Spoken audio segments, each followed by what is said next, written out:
Estamos en el curso de Geografía e Historia y aperturamos la primera parte de la guía de estudio número 6. Para esta guía de estudio, recuerde, en la guía anterior estuvimos hablando de lo que fue el proceso de contrarrevolución y hablamos el proceso de contrarrevolución. Lo último que hablamos de esto fue que en ese periodo de tiempo que se dio en el año 1954, toma la presidencia el señor Carlos Castillo Armas y él inicia en el 54 y termina la presidencia en el 57, no por voluntad propia, sino porque este muere. Hay muchas teorías respecto a la muerte de Carlos Castillo Armas y esto es lo que abre paso a el conflicto armado en Guatemala. El conflicto armado en Guatemala se le conoce como conflicto armado interno, que según la historia habla de la fuerza o el auge que tuvo de 1960 a 1996. Se le conoce como los 36 años del silencio o también se le conoce como la Guerra Fría. Durante el 1960 al 1996 podemos mencionar a una serie de presidentes. ¿Cómo lo fue? Bueno, en el 57 que fallece Carlos Castillo Armas, pero empieza desde el año 1958, empiezan una serie de presidentes, cada uno de ellos con un legado, cada uno de ellos aportó, por decirlo así, y dejó rasgos y características en su forma de gobierno. Tal fue el caso de Miguel Ydígoras Fuentes, Enrique Peralta Zurdia, Julio César Méndez Montenegro, Carlos Manuel Arana Osorio, Gelón García, Fernando Romeo Lucas García, Efraín Ríos Montt. De todos estos que he mencionado, los que más se recuerdan es a Carlos Castillo Armas, a Miguel Ydígoras Fuentes, a lo que es Efraín Ríos Montt. Bueno, sigue después de Efraín, Óscar Humberto Mejía Víctores, Marco Vinicio Cerezo Arévalo, perdón, que también es muy mencionado, Jorge Serrano Elías también, Ramiro de León Carpio, y en el gobierno del presidente Álvaro Arzú Irigoyen se da la firma de los acuerdos de paz. No es que Álvaro Arzú haya propiciado la firma de los acuerdos de paz, sino que este se encontraba en el gobierno cuando se da la firma de los acuerdos de paz. Entonces, esta es la lista de presidentes más nombrados durante el proceso del conflicto armado interno. Y algunos puntos que se dieron durante este conflicto. En primer lugar, el conflicto armado interno inicia en Guatemala o se da la fuerza del conflicto, la lucha del 13 de noviembre de 1960. En el año 1952 se creó la ley de la reforma agraria. Esta ley de la reforma agraria afectó a los campesinos y esta fue la razón por la cual también estos enardecidos van en busca de sus derechos y llegan a una lucha que duró 36 años.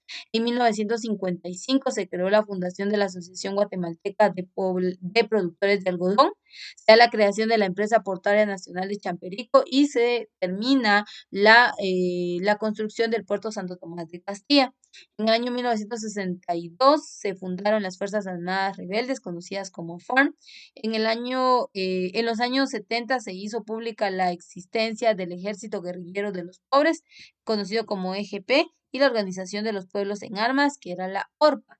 El EGP tuvo su base de apoyo en Huehuetenango y la ORPA se centró en San Marcos, Atitlán y el Petén.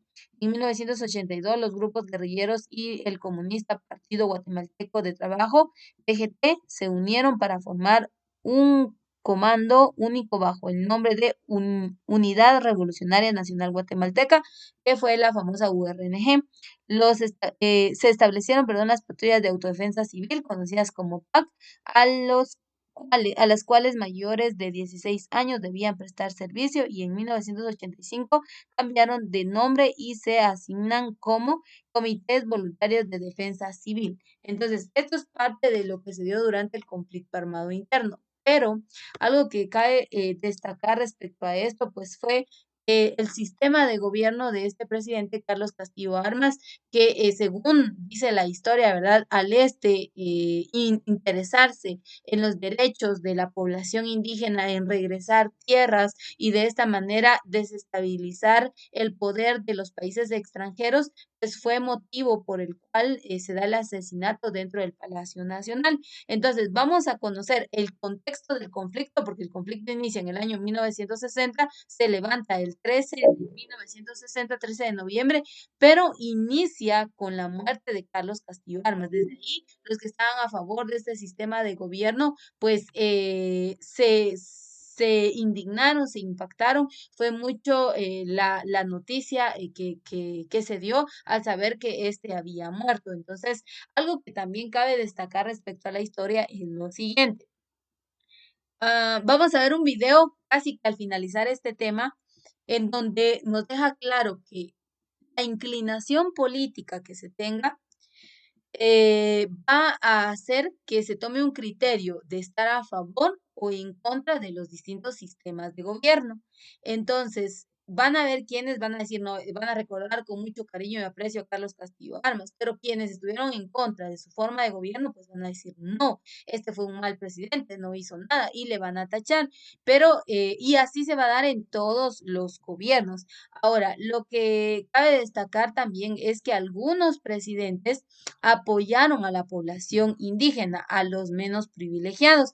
Y esto causó molestias en aquellos países extranjeros, aquellas autoridades superiores, pues que obviamente su economía se veía afectada e inestable a causa de las decisiones de estos mandatarios. Entonces, todos esos factores pues van generando una serie de criterios y pues ahí ya quedará a criterio del lector, como lo dice una fuente bibliográfica, y su postura política, ¿verdad? La inclinación que tenga, porque mire, pues, si usted escucha la historia narrada a través de un político, le va a dar su punto de vista, su criterio político y profesional, pero si usted habla con una persona de avanzada edad del área rural, le va a hablar con lágrimas en los ojos, le va a hablar de sufrimiento, le va a hablar de racismo, de discriminación.